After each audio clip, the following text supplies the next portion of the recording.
सबसे पहले बात कोरोना संक्रमण की। क्या 90 दिन में भारत कोरोना मुक्त हो जाएगा? क्या देश में कोरोना का पीक बीत चुका है? एक्सपर्ट्स और डॉक्टर मानते हैं कि कोरोना संक्रमण के उच्चतम स्तर को, जो पीक है, भारत ने हासिल कर लिया है और टेस्ट के आंकड़े हर रोज बढ़ने के बावजूद संक्रमण के मामले अब कम होते नजर आ रहे हैं। 24 घंटे में रिकॉर्ड 57,584 लोग संक्रमण से ठीक हो गए हैं। यह संक्रमित का आंकड़ा नहीं है, ठीक होने वालों का आंकड़ा है। 57,584 लोग 24 घंटे में ठीक हो गए हैं।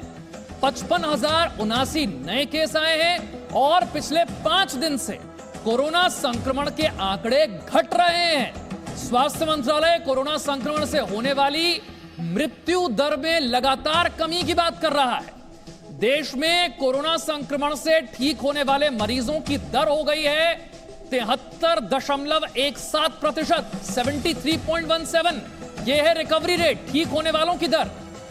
और पिछले 5 दिन से संक्रमण के आंकड़ों में गिरावट देखी जा रही है। हालांकि ये आंकड़े अब भी बहुत ज्यादा हैं, 50,000 से ज्यादा हैं, लेकिन क्या यह माना जाए कि भारत में अब वो पीक गुजर चुका है और अब मामले घटने शुरू होंगे? और क्या अगले 90 दिन में भारत कोरोना से मुक्त हो जाएगा?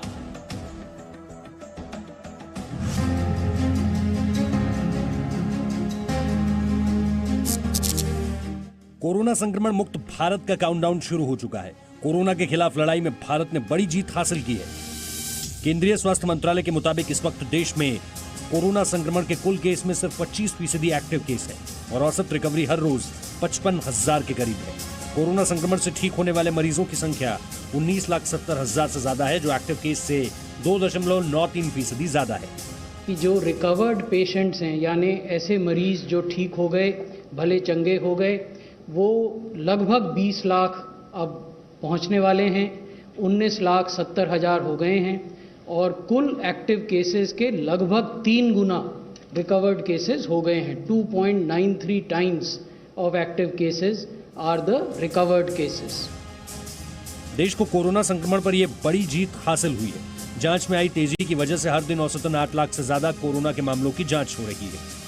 हमें सबसे बड़ी खुशी इस बात की भी है, आज हम जाहिर कर सकते हैं कि जो टेस्टिंग की संख्या है वो हम 9 लाख पर डे के नंबर तक पहुंच गए हैं। 0.9 million per day, which is remarkable, which is absolutely remarkable as a number, as an indicator, as a metric. Corona की वैक्सीन पर भी तेजी से काम हो रहा है। देश में जिन 3 कोरोना वैक्सीन पर ट्रायल जारी है, उनमें से एक वैक्सीन का तीसरा चरण इसी हफ्ते शुरू हो सकता है। 3 वैक्सीन्स हमारे देश में विकसित हो रहे हैं, डिफरेंट स्टेजेस पे हैं। उनमें से एक वैक्सीन जो है वो फेज़ 3 ट्रायल में आज या कल में पहुंच जाएगा। बाकी 2 जो है फेज़ 1 फेज़ 2 में हैं, उनकी हमने रिव्यू किया है सबने मिलके और उसमें अच्छी प्रोग्रेस हो रही है। जाहिर है कोरोना के खिलाफ लड़ाई में भारत अब आखिरी दौर में है। जिस तरह से पिछले 6 महीनों से 137 करोड़ भारतीयों ने अपने संयम शक्ति से इस लड़ाई में अपना योगदान दिया है, उसमें थोड़ी सी भी लापरवाही बड़ी चूक साबित हो सकती है और आने वाले 90 दिन में हमें धैर्य बनाकर रखना होगा। ब्यूरो रिपोर्ट, जी मीडिया। तो जो सवाल हम पूछ रहे हैं कि क्या 90 दिन में भारत कोरोना मुक्त हो जाएगा, यह सवाल ऐसे ही नहीं है। पिछले कुछ दिनों के डेटा को अगर आप एनालाइज करें, उसका विश्लेषण करें, तो इसकी तरफ इशारा मिलता है। आइए आपको डेटा जरा समझाने की कोशिश करते हैं। 24 घंटे में कोरोना संक्रमण के कैसे मामले जो हैं वो बदल रहे हैं। 15 जुलाई की हम बात करें और वहां से लेकर 18 अगस्त तक, देखिए 15 जुलाई से अगर हम शुरू करें, उस वक्त 24 घंटे में मामले आ रहे थे 29,000 के करीब। इसके बाद 10 दिन आगे बढ़िए, 48,000 मामले आने लगे। 5 अगस्त तक आते आते भारत में 52,000 से ज्यादा मामले आ रहे थे। 13 अगस्त तक भारत में 66,999 केस पर डे। अगर इसे पीक माना जाए, तो उसके बाद से देखिए रफ्तार घट रही है। 24 घंटे में संक्रमित होने वाले मरीजों की संख्या उसके बाद से घटनी शुरू हो गई है। इसीलिए हम कह रहे हैं कि अगर इस डेटा को एनालाइज करते हुए इस पर से एक अनुमान लगाया जाए, क्या यह माना जा सकता है कि यह एक अच्छा संकेत है, पॉजिटिव संकेत है? पूजा मक्कड़ हमारे साथ ज्यादा जानकारी के साथ है। पूजा, पिछले कुछ दिनों के डेटा का अगर हम विश्लेषण करें, क्या यह माना जा सकता है कि हम पॉजिटिव सकारात्मक दिशा में हैं, यहां से केस कम होने शुरू हो रहे हैं? देखिए विशाल, इसमें दो बातें हैं। पिछले 5 दिनों की अगर डेटा की बात करें तो 55 से 62 के बीच में, 55,000 से 62,000 के बीच में रोजाना मामले आते हैं। वो बढ़ नहीं रहे हैं, ये अच्छी बात है, लेकिन हमें ये देखना होगा कि पिछले 5 दिनों में शनिवार और रविवार भी गया है और वीकेंड पर आमतौर पर कम मामले रिपोर्ट होते हैं क्योंकि टेस्टिंग कई कारणों से कम होती है। दूसरी बात यह भी है कि अभी भी बिहार जैसे कुछ राज्य हैं जहां बहुत ज्यादा टेस्टिंग की दरकार है, उतनी तादाद में टेस्टिंग हो नहीं रही है।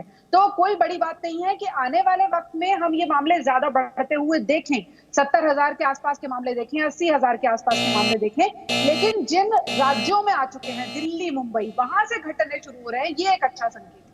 ठीक है, यानी कि आने वाले दिनों में क्या होगा गारंटी से नहीं कहा जा सकता, लेकिन अब तक अगर पुराने डेटा को, पिछले कुछ दिनों के डेटा को हम एनालाइज करें, एक बार फिर से उन आंकड़ों पर भी आपको लेकर जाएंगे, कैसे हम ये कह रहे हैं कि इन आंकड़ों के जरिए अगर आप विश्लेषण करने की कोशिश करें तो लगता है, ऐसा माना जा सकता है कि धीरे धीरे रफ्तार कम होनी शुरू हो रही है। देखिए कोरोना संक्रमण की जांच में कैसे तेजी आई, यानी कि हर रोज हम कितने टेस्ट कर रहे हैं उसमें तेजी कैसे आ रही है। 21 जुलाई के डेटा को देखें, 3,43,000 के करीब हमने टेस्ट किए 21 जुलाई के दिन। 28 जुलाई तक आते आते 4,08,000 टेस्ट प्रतिदिन।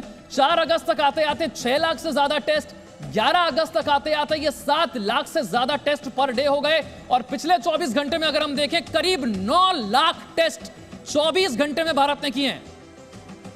पूजा हमारे साथ लगातार बनी हुई है। पूजा, लगातार टेस्ट की संख्या बढ़ रही है और अब तो 9 लाख टेस्ट प्रतिदिन। बिल्कुल विशाल, जब प्रधानमंत्री ने नई लैब्स का उद्घाटन किया था उसी दिन ये कहा था कि भारत 10 लाख एक दिन में टेस्ट करेगा। बहुत जल्दी हम ये भी देखेंगे कि आने वाले दिनों में 10 लाख टेस्ट हो रहे हैं। अच्छी बात यह है कि उस अनुपात में मामले नहीं बढ़ रहे हैं। और अगर आज की बात करें तो देश में कुल मामले 28 लाख के करीब हैं, जिनमें से तकरीबन 20 लाख लोग ठीक हो चुके हैं। यानी जो संक्रमित लोग हैं, अगर सिर्फ उनकी बात करें तो वो 8 लाख के अंदर अंदर का आंकड़ा है और कुल आंकड़ों में ये आंकड़ा बहुत कम है। इसे हम बेहद काबू वाली स्थिति तो कह सकते हैं। और उन शहरों के लिए अच्छी स्थिति है जहां एक बार मामले बहुत तेजी में आए, जैसे मुंबई या दिल्ली। अब बाकी शहरों को भी इस हालत के लिए तैयार रहना होगा और वहां भी मामले घटेंगे, ये नजर आने दिल्ली और मुंबई से पॉजिटिव संकेत मिल रहे हैं। अब आपको बताते हैं मरीज जो रिकवर हो रहे हैं उनका रिकवरी रेट किस तेजी से भारत में बढ़ रहा है, किस तरह से देश में यह आंकड़ा बढ़ता जा रहा है। एक बार फिर से जरा डेटा पर नजर डालते हैं, रिकवरी रेट भारत में कैसे बढ़ा। और 14 जुलाई से हम डेटा की शुरुआत कर रहे हैं। 14 जुलाई को भारत में रिकवरी रेट यानी मरीजों के ठीक होने की दर थी 63.02। यहां से 28 जुलाई तक आते आते यह रेट बढ़ गया 64.24 पर। 4 अगस्त तक भारत में रिकवरी रेट पहुंच गया 66.31%।